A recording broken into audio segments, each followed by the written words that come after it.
ध्यान नहीं लग रहा। ज्यादा सोचने की वजह से बार बार आपको घबराहट होती है और आपका हृदय भी जोर जोर से धड़कता है और बार बार निगेटिव विचार आपके भी दिमाग में आते हैं। तो इस ज्यादा सोचने वाली बीमारी से बचने के लिए और इस बीमारी को दूर करने के लिए आज हम आपको एक बौद्ध भिक्षु की कहानी के माध्यम से आपकी समस्या का हल बताएंगे। तो आज के इस कहानी को पूरा देखें ताकि आप भी इस कहानी को सुनने के बाद आपकी समस्या से छुटकारा पा सके। तो चलिए आज के कहानी की शुरुआत करते हैं। एक बार चीन के एक हिस्से में बहुत बड़ा मठ था जहां लगभग 500 भिक्षु रहते थे।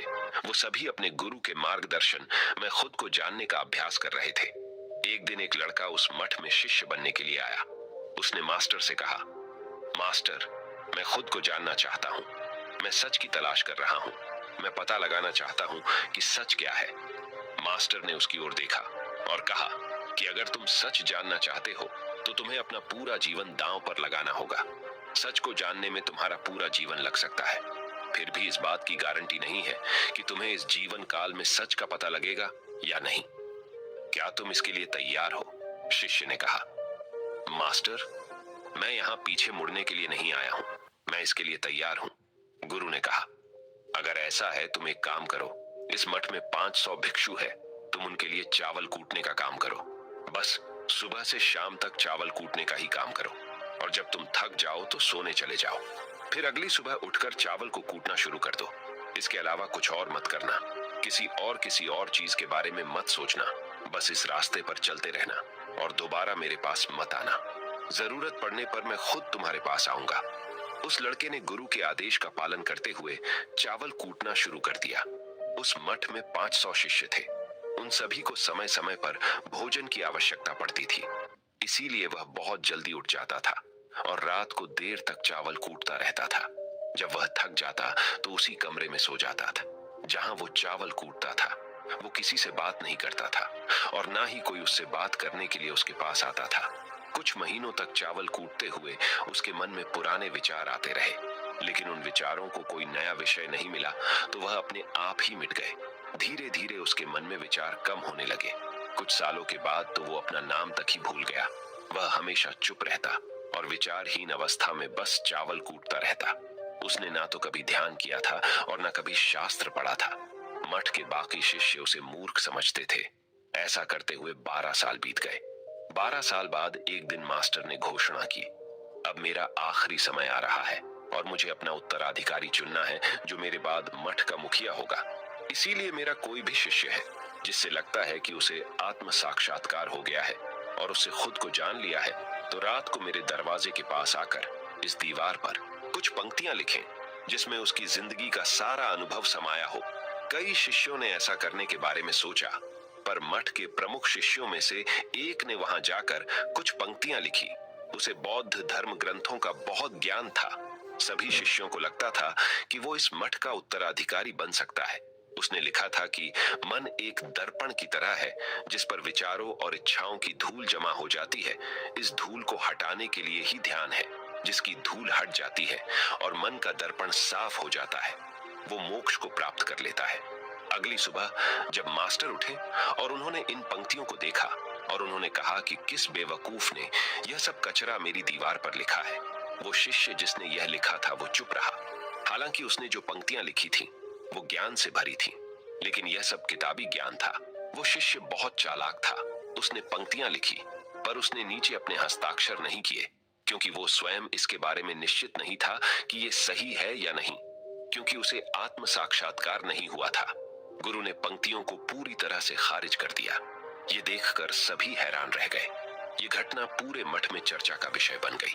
इस विषय पर बात करते हुए 2 शिष्य उस शिष्य के पास से गुजरे जो 12 साल पहले यहाँ आया था और दिन रात चावल कूटता रहता था।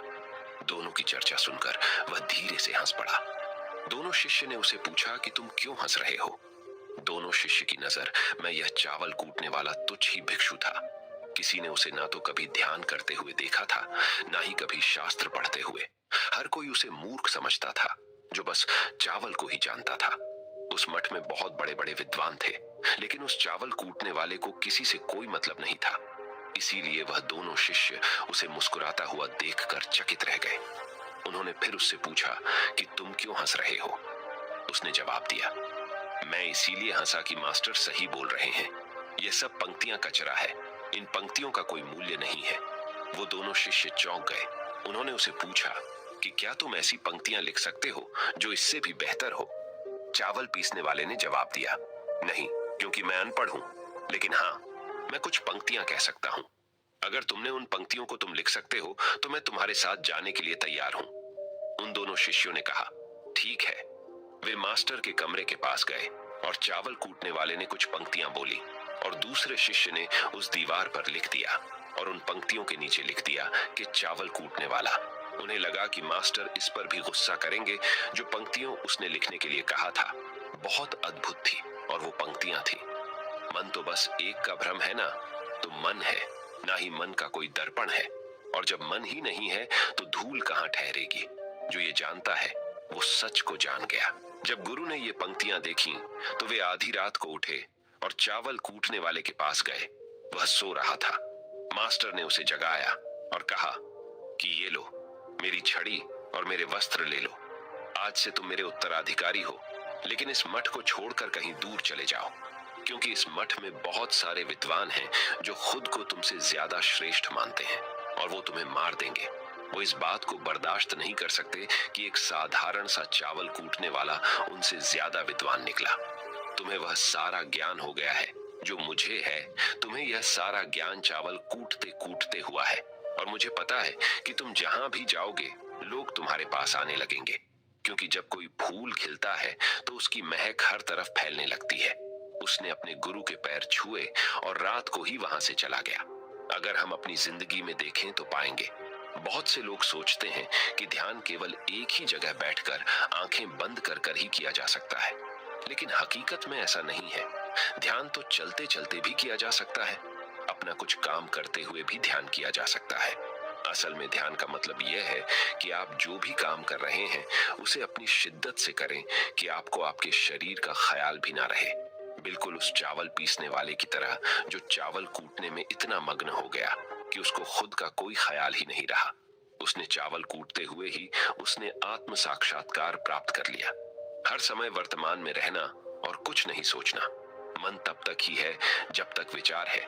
जब विचार ही नहीं रहेंगे तो मन भी गायब हो जाएगा। जब मन ही नहीं रहेगा तभी तुम अपने आप को अच्छे से जान पाओगे।